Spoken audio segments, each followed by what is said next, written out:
We have a variety of NHL news to discuss today, including the big contract extension for Roman Josi, Adam Lowry, the Jets has been suspended, Gabriel Landeskog is going to be injured for some time, and we also have some more updated NHL trade rumors focusing on the Ottawa Senators. We'll jump into all the latest news coming up next.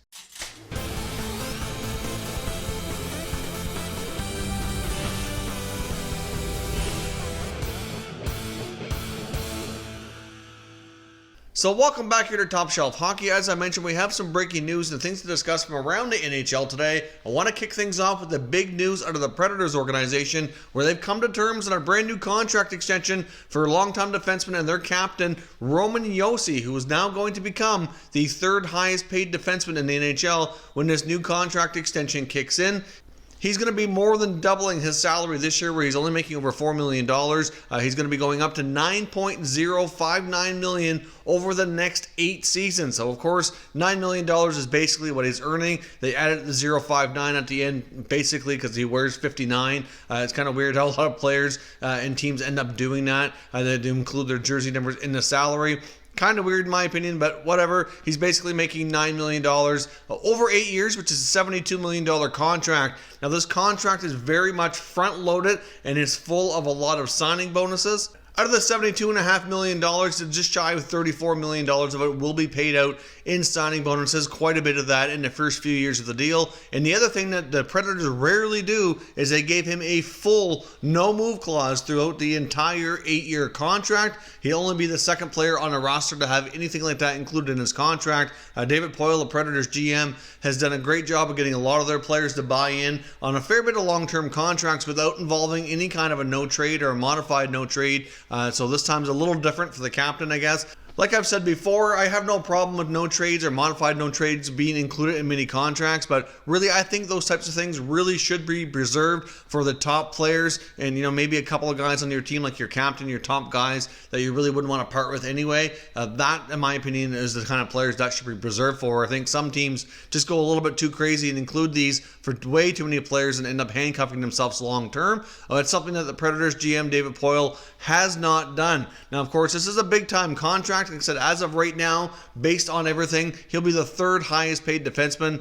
He's been a really solid guy for the Predators for a long time. Oftentimes, Josi is kind of viewed as being an underrated defenseman. He's usually good for 50, 55 points, sometimes closer to 60 points. Pretty solid in his own end as well, and is certainly a big-time member of that team. So I think overall, it's a pretty good contract. I think we might see this used as a comparable for the Blues and Alex Pietrangelo. Of course, he's a similar player as a captain, a defenseman, their top guy in the blue line like Josi is for Nashville. They can put up similar offensive numbers in the past, so overall this likely will be used, and it's been rumored that Pietrangelo's been looking for somewhere around $9 million as well. So I guess we will see if this contract extension might move things along for the Blues and their captain. Now, as I've mentioned before, the Nashville Predators, I think, are going to have a little bit of a salary cap problem moving forward, and I've discussed the likelihood of how this Josi contract is going to have an impact on that. Now, moving forward into next year, when this deal kicks in, they have a lot of money tied up and not very many players. After this year into next year, they have $68 million committed to only 14 players.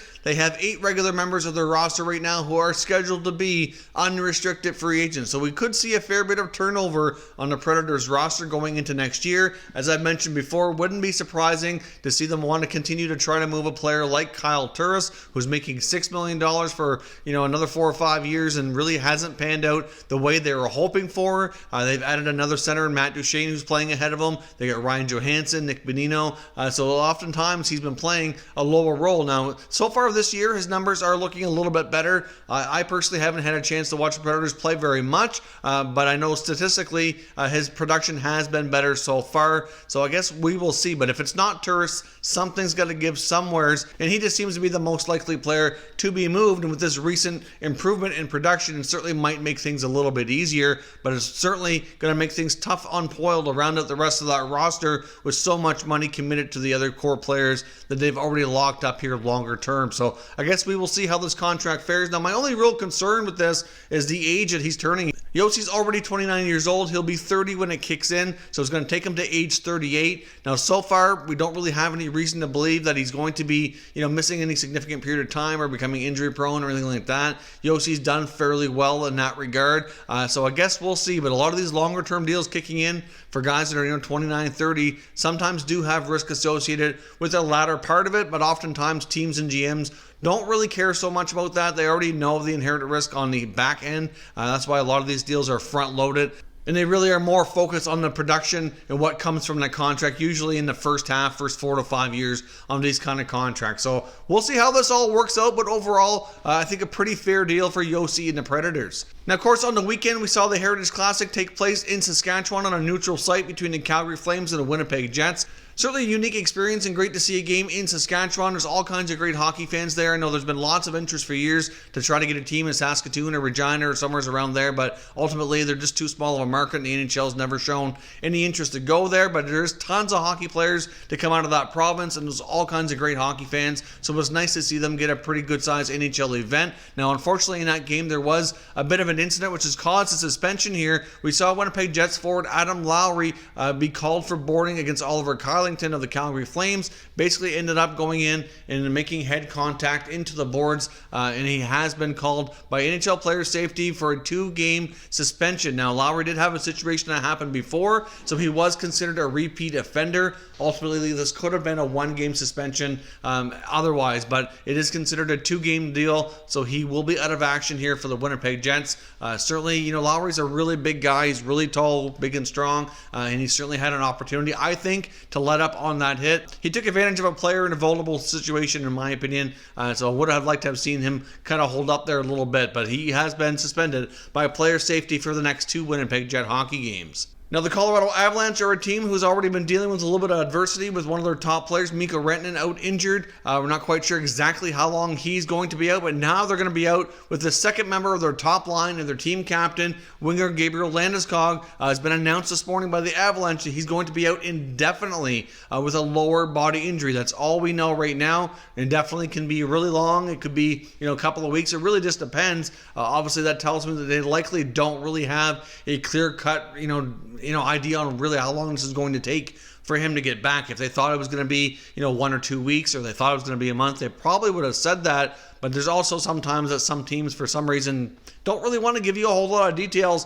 when players are going to be out injured. So I guess we will see how the team does without 2 of their top 3 players on their forward group. Obviously, Nathan MacKinnon is certainly capable of carrying the load. They've had a really good start to the season here. Hopefully, some of their other younger players can step up and play a bigger role here in the short term while they're waiting for these guys to get back. But it's certainly going to be a big blow here for the Avalanche, as their captain will be out for a significant period of time by the sounds of things. Now, as I mentioned, we also have some NHL trade rumors I wanted to quickly take a look at, mostly involving the Ottawa Senators. Now, of course, on the weekend, the San Jose Sharks were in town to visit the Ottawa Senators. Now, heading into that game, we did learn as well that longtime Senator Bobby Ryan was going to be a healthy scratch, which I believe was for the first time in his career. And of course, Ryan has battled multiple injuries throughout his time in Ottawa, most of them being hand injuries, but I don't believe he's actually been a healthy scratch during his time there or before that when he was with the Anaheim Ducks before the trade that brought him to the Ottawa Senators. Because he was a healthy scratch, that certainly got the fuel going, and possibly could the Senators look to move on from Bobby Ryan. There's been articles from Bruce Garriock as well as in The Athletic as well talking about that possibility, and so far the general consensus is that they don't believe Bobby Ryan could be moved because of his play along with his unfavorable contract right now. He's making $7.25 million. He has this year as well as 2 more years still on that 7-year deal that he signed back with the Senators, and he also has a modified no trade clause, so he has some control and say over a deal and where he would go if they did try to pursue a trade. Now, once he gets down to that last final year, it might be more likely at that point that a trade could be facilitated to move him on to a new team. Ultimately, the Bobby Ryan era in Ottawa has really not gone all that well. They made the trade to acquire Ryan, sending Jakob Silfverberg to the Anaheim Ducks right after they lost Daniel Alfredsson to free agency back a number of years ago. ago. Of course, at that point, he was a pretty solid 30-35 goal scorer with the Ducks, was needing a new contract. Had trade rumors around him for some time that the Ducks likely were going to move him. Ended up going to Ottawa. I know at the time fans were excited. They lose Alfredson, so there was, that was a big blow to the team. But obviously bringing in a proven goal scorer with some positive news to kind of get things going. But it's never really worked out. Last year he put up 15 goals, which was his best total in the past 3 seasons. But we've certainly never seen Bobby Ryan hit that 30-goal plateau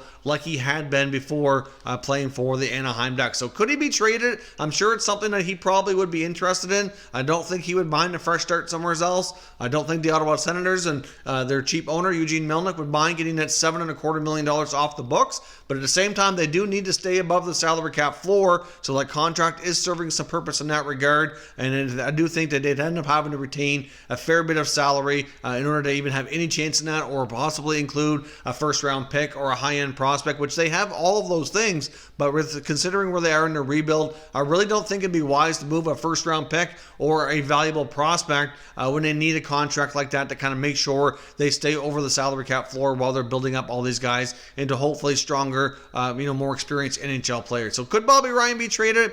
I guess it's possible, but I really think it's quite unlikely given the entire scenario. So that is all your news updates for today. Of course, as always, I want to know all of your opinions down below, especially the Josi contract. Do you think that's a fair deal for Roman Josi and the Predators? And what are your thoughts on the Adam Lowry suspension? Do you think the 2-game ban was fair for the incident against the Calgary Flames? Let me know your thoughts down in the comments and we'll continue the conversation. If you're new to the channel as well, consider subscribing and turning on your notifications so you don't miss any future content. And give this video a thumbs up if you enjoyed it as well. I would appreciate it if you did. As always, thank you for watching, and I will catch you next time.